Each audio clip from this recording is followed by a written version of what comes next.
Ladies and gentlemen, before I say anything, I want to take this opportunity to pay tribute to our former Deputy President, Mama Jolie Mugisha, who passed away on the 24th of September last year. Today is exactly 1 year since we lost Mama Jolie. Mama Jolie was always a pillar of strength and courage within us. We strongly believe that today has fallen on this day, not by coincidence. Maybe there's a message that we are getting from the Almighty. Mama Jolie, rest in peace. We shall make you proud. We shall never give up your dreams. Fellow Ugandans, ladies and gentlemen, comrades in the struggle, I am deeply humbled and profoundly honored to accept your nomination to be the next President of the Republic of Uganda for the year 2026 to 2031, not 1926 to 1931. I thank you very much for the trust that you've continued to place in me ever since I offered myself for the first time for the presidential office in 2021. Today, my heart is filled with a deep sense of responsibility to deliver to that trust that you've put in me.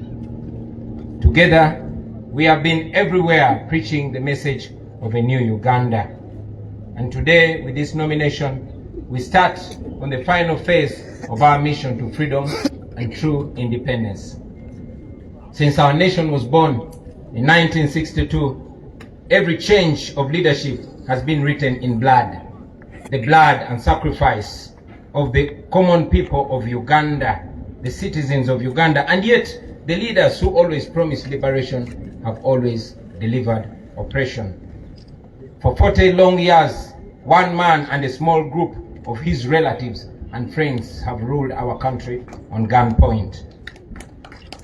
They have looted our nation and turned every institution of government into a tool of oppression.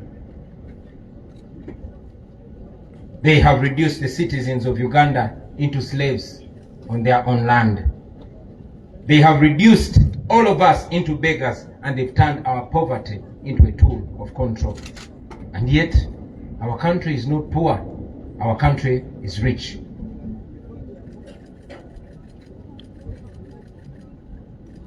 Our country cannot fall down. Our country will stand firm. Ladies and gentlemen, our country is fertile. Our people are hardworking and enterprising. We are rich in creativity. We are resourceful. We are energetic. We are young, and we are promising. Our country is one of the richest countries on the planet in terms of natural resources. So, my brothers and sisters, our problem is not lack of wealth. Our problem is lack of leadership. Leadership that serves the people instead of terrorizing them and exploiting them. Leadership that seeks to uplift the citizens instead of enslaving them. Sisters and brothers, this is not the first time that we stand before you with a dream of a new Uganda. We first made our attempt 5 years ago in 2021. Hundreds of our brothers and sisters were tortured. Many of them were arrested, and they're still in prison as we speak right now. Many were killed, and many are missing to the present day. And yet, we refuse to give up. I know that many of you are now asking, why then do we go to the polls? Why do we risk the tear gas, the bullets, the prisons, the torture chambers, the death, and all the mess that is awaiting us? My answer to you is this: we risk it all because the alternative is giving up, and that is 10 times worse. If we give up now, we shall have no moral authority to complain about what happens next. If we surrender now, that means that the fighting spirit of Rita Nabukenya, of Frank Senteza, of Yasin Kauma, and many others has been defeated. It means that they died in vain. It means betrayal. Betrayal of the comrades who have spent years in prison, counting on us who still have our little freedom, to continue fighting for their freedom. Therefore, ladies and gentlemen, no matter what happens to us, we must keep moving forward. Even if somebody tells you that our chance to freedom is only 1%, let us take that chance and fight. We have always been telling you about the protest vote, and today, let me use this opportunity to break it down in more detail. We have voted before. We have won elections before, and we have been rigged before. But the election this time is no usual election, brothers and sisters. We are going into this election as a way of protesting against the injustice that has been occasioned to us for the last 40 years. We are protesting, and the protest begins now. We must use this election season to rally the people of Uganda, to express their anger and to express their hope at the ballot box.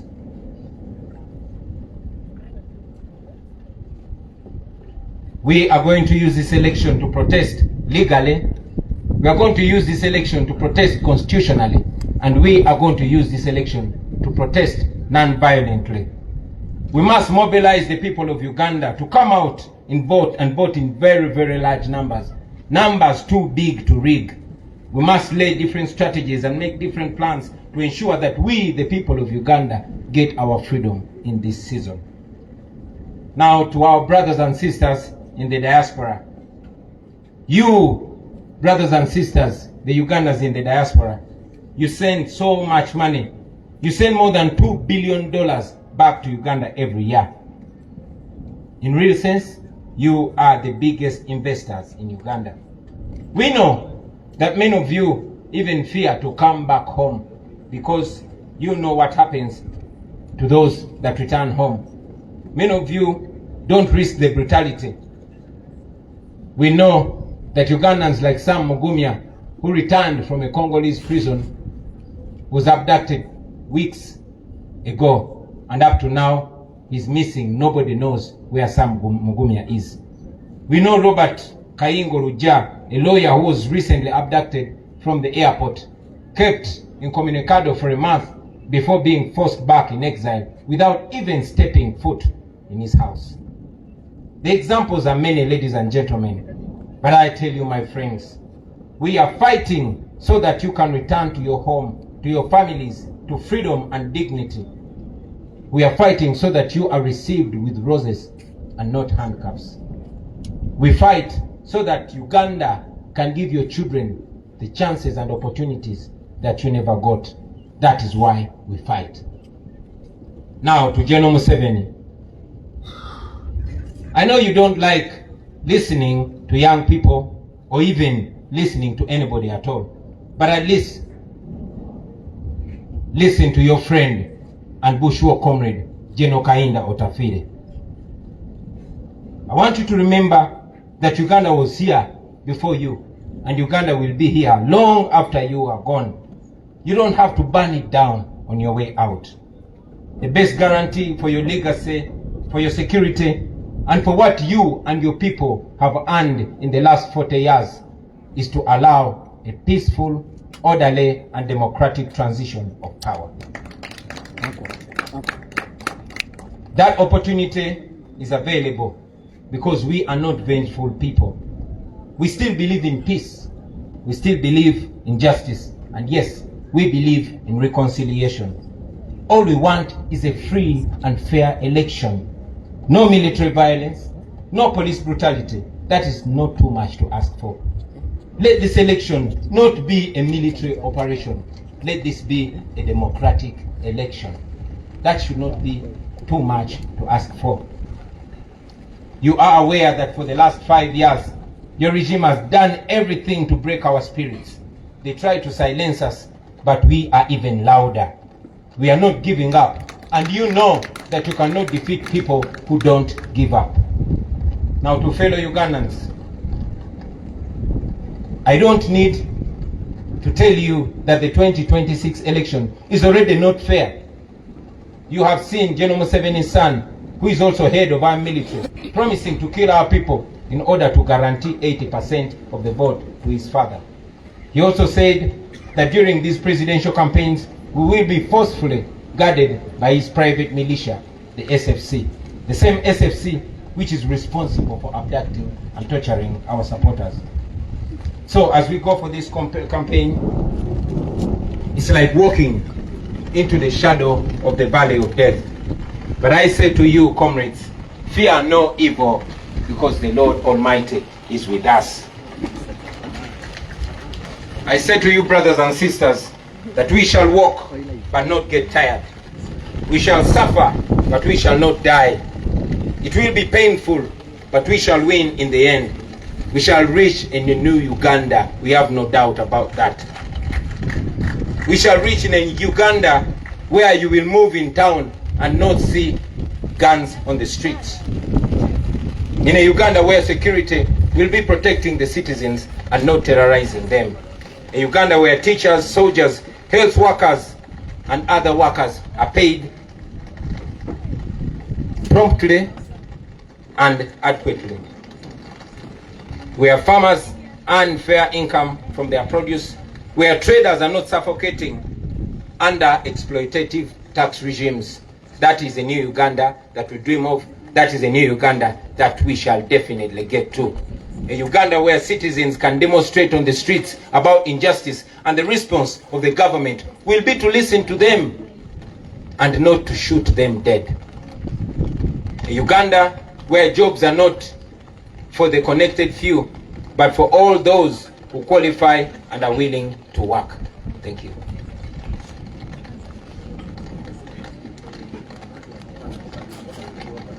In the coming days, ladies and gentlemen, we shall unveil our manifesto, and we shall go ahead to paint a clear picture of that new Uganda that we dream of, that new Uganda that we believe.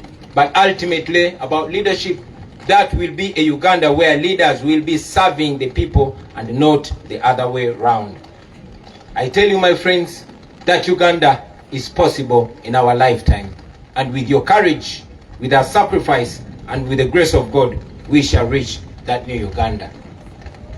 Now, as the National Unity Platform, even with the little resources that we had for the last 4.5 years, we have already demonstrated that we are able to use less and achieve more. We have managed to acquire the biggest political party headquarters in Uganda. We have launched the first school of leadership, and we have gone ahead to groom leaders at no cost to them. Leaders that will uphold our values and offer leadership to the next generation after we retire. We have supported families of political prisoners and missing comrades. We have refused to be compromised. We have held onto our principles even when it has come at great personal cost. We have pursued and secured sanctions against those who steal from our people and against those who oppress our people. We have kept the struggle alive, and we are growing even stronger. Now, to the international community, Uganda's freedom is not only for Ugandans. Uganda's freedom is for everybody. If Ugandans are safe, if Ugandans are not safe, neither are our neighbors, nor the international dwellers or the international community that always receives us when we go seeking for asylum. Please stand with us as we stand for democracy and human rights. Now, to our senior comrade, Dr. Kiza Besije, to our brothers Alex Waiswa Mufumbiro, Comrade Bobby Young, Eddie Mutwe, Achireo Chivumbi, Machete, Gaddafi, and all other political prisoners, we honor you, we think about you, we pray for you, and we are fighting for you. To your families and every Ugandan that has been affected in this struggle, please don't lose hope. Your suffering will never go in vain. Now, finally, to the comrades that I will be moving with on this campaign trail, the foot soldiers, the ordinary citizens of Uganda who have nothing else to offer to their country but their selves, their bodies. First of all, I thank you, brothers and sisters. We have stood together through the tear gas, through the bullets, through the beatings, through the abductions, through the courts, through the prison walls, and through the funerals. You have been my shield. You have been my eyes. You have been my courage. You have been my strength. You have been my friends, my true friends. Today, as we go into what is likely to be an even more violent campaign, I will be relying on you, my friends. We are embarking on a long walk to freedom. Whatever lies ahead of us is going to test everything that we are and everything that we stand for. But I guarantee you, brothers and sisters, freedom will come at the end of the day. Because after all, freedom never comes easy. Our grandparents shed blood for the independence of this country 62 years ago. Our parents shed blood for what they believed was a liberation 40 years ago. Our comrades in this very generation are in prison for this very struggle. They've shed blood for this struggle. Many of them are missing and they don't even have graves for this struggle. Let us carry them in our hearts. Let us carry them in our minds. Let us do this in their name. Brothers and sisters, the same courage and discipline that has kept us going since 2017 should be the same courage and discipline to carry us through this campaign. Your duty in this campaign, I must remind you, will not be to protect me.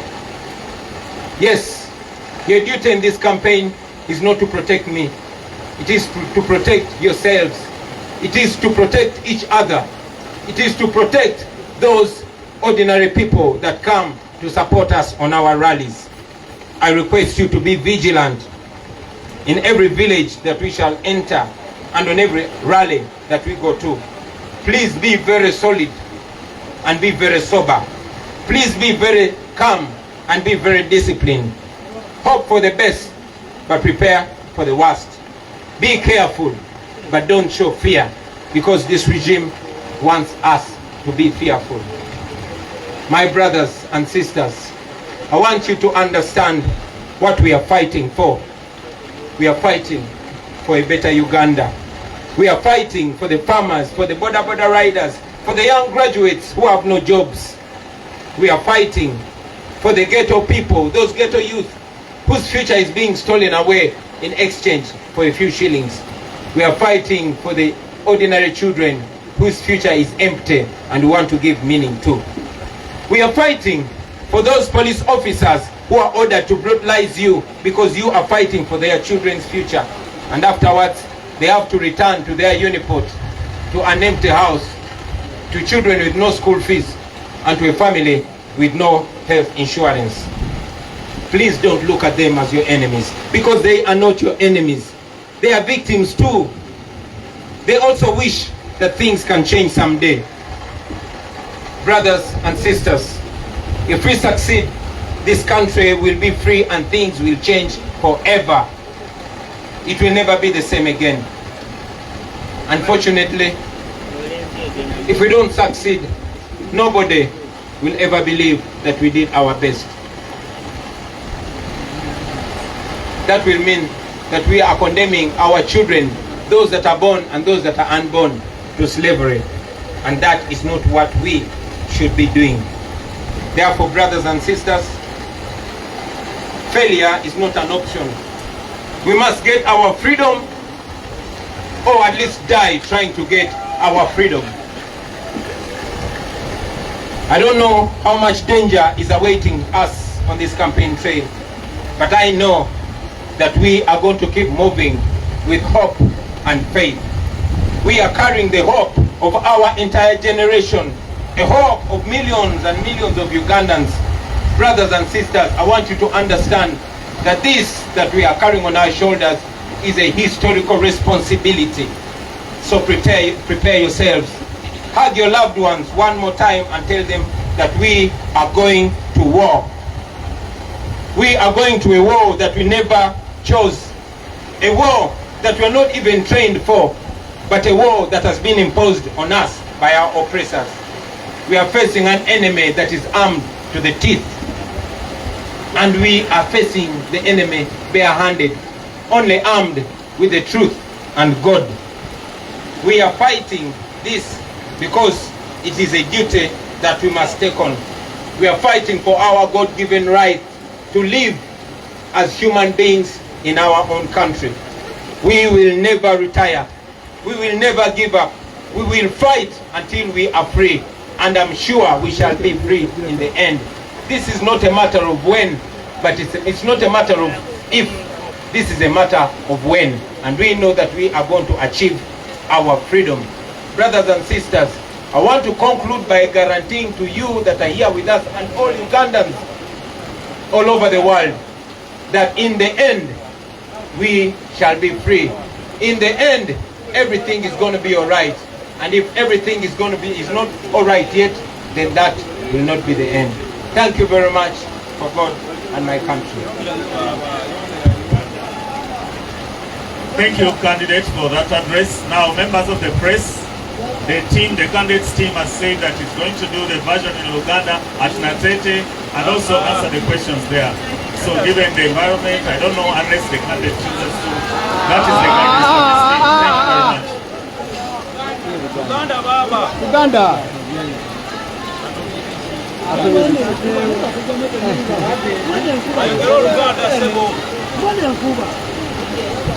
So let us wait for that advice. But that's what the team had presented. Thank you. Yeah, apologies because of the weather and because of the time constraint. We request that we proceed to Natete to address our rally and maximize our time, and maybe we'll answer questions from there for another opportunity. Thank you very much. Thank you, candidate protocol team. I know the weather is a challenge, but let's manage the candidate and decentralize.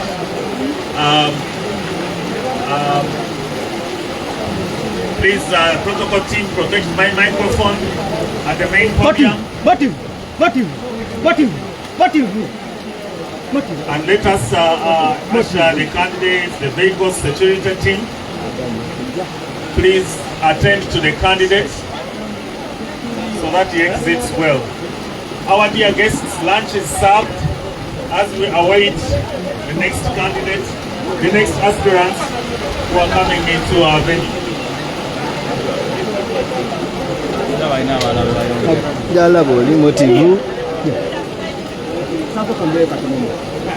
Members of the press, our tent for refreshments in the next tent. I hope we can find, after this tent, we join the next tent where our lunch is served. Please, protocol team, attend to that. Please bear with the weather. Let us go to the next tent where our lunch will be served. Thank you very much. Sorry.